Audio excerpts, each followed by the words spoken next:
Beautiful layer of white snow covers all the graves like a tablecloth anticipating to be decorated. This is what I can see while I walk up the hill to get across the cemetery.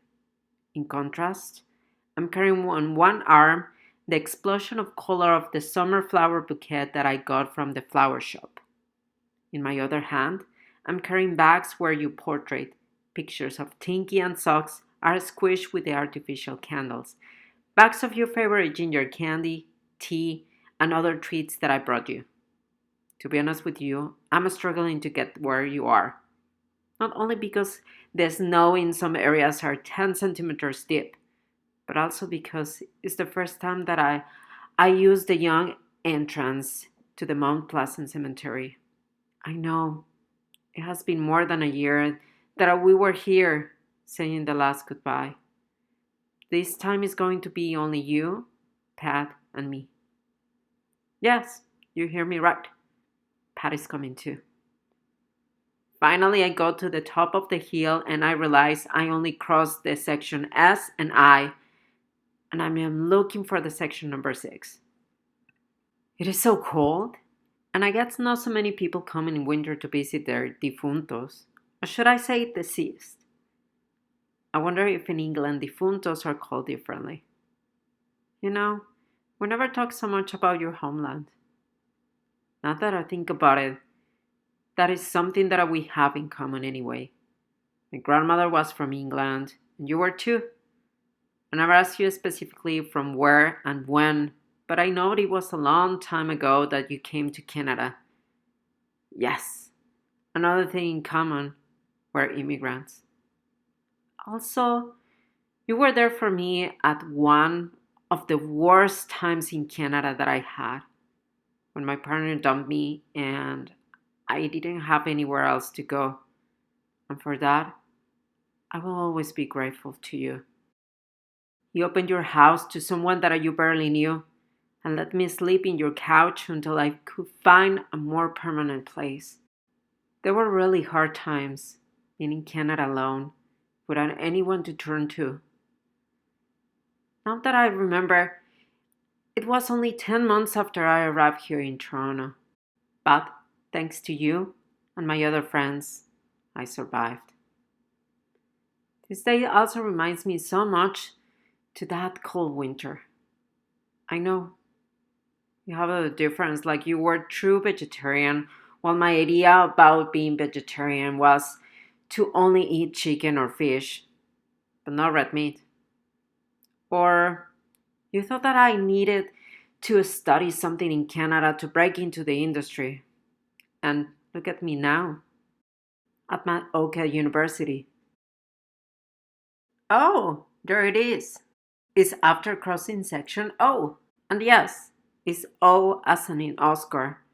Not to be confused with the 0, right? You taught me that too, to spell in English. I know. Now it sounds ridiculous not to know how to spell in English. But if you remember, I barely knew some words in English. Remember how scared I was to answer the phone? Not even watch TV. They spoke too fast for me to understand what they were saying, but you gave me a piece of good advice to read the newspapers to learn even more. Finally, I'm here in section 6. I'm from not so far from the main road. I can see your grave. To be honest with you, I'm relieved that I found it. I was getting tired of carrying everything, and also I arranged to meet Pat at 4:30. Yes, I talked to Victor about it, and JP, but unfortunately they couldn't come. But here I am. I'm going to set up the tripod in front of your grave. Wow, look at this. You got a new neighbor. And the headstone is so neat. Almost looks like a sculpture.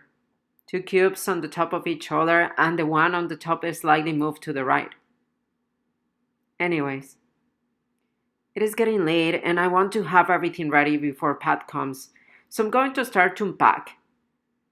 As you can see, I brought some of your favorite treats.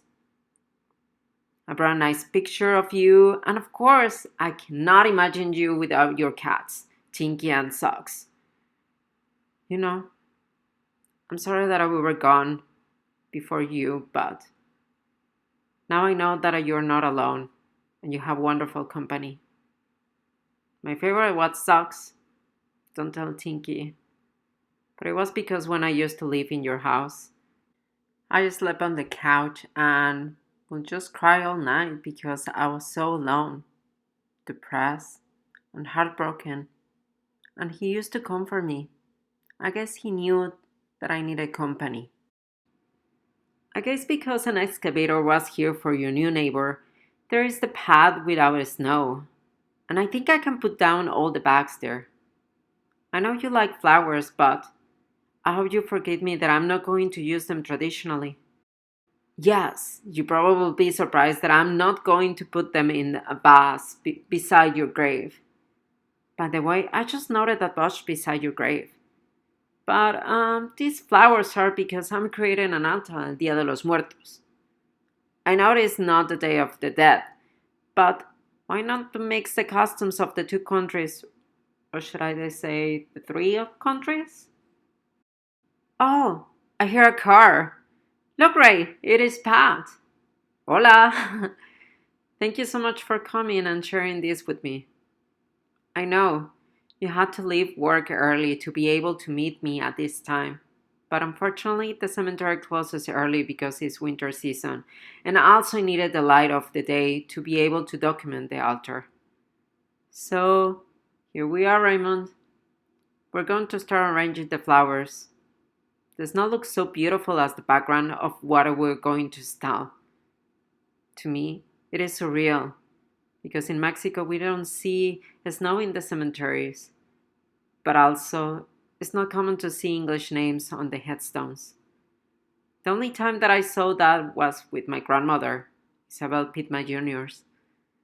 But that was when I was 7 years old, and I don't remember so much about the experience in the cemetery. Let me turn on the iPhone video recording so I can document this. I think it is a good idea to go around and do not disturb the perfectly even layer of snow. Let's start by putting the pictures. The sun is starting to set since the artificial candles are on and they are getting brighter. Thank you so much, Pat, for helping me put the flowers, trying to distribute them across the grave. I'm not going to lie to you. It's getting very cold and it's a little bit difficult to put everything in the middle since I don't want to ruin the snow. As soon as we put the pictures, they sank because of how deep the snow is. So we have to be careful with the rest. I'm glad that you like the flowers, Pat. I thought to bring a touch of summer in this cold winter. It would be good for Raymond. Do you think those trees are okay? I remember he loved ginger candy, blue cheese, crackers, and tea. Yes, you're right. He loved beer. But I'm not in Mexico anymore, so I'm not sure if it is legal to bring alcohol in the cemetery. I saw that Pat brought a piece of paper folded, where she wrote a poem for you. We stood in front of your grave, and Pat read the following poem.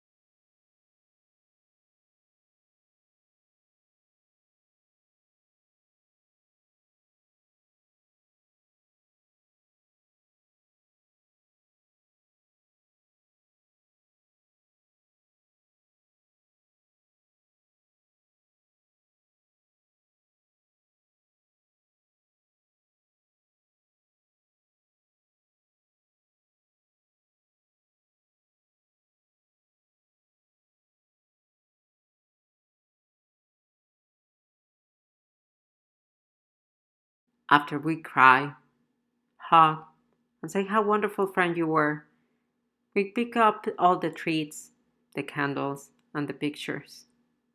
and leaving you only the flowers since they will decompose. I heard that since we are born, we start to die, as the flowers start to die since they are cut.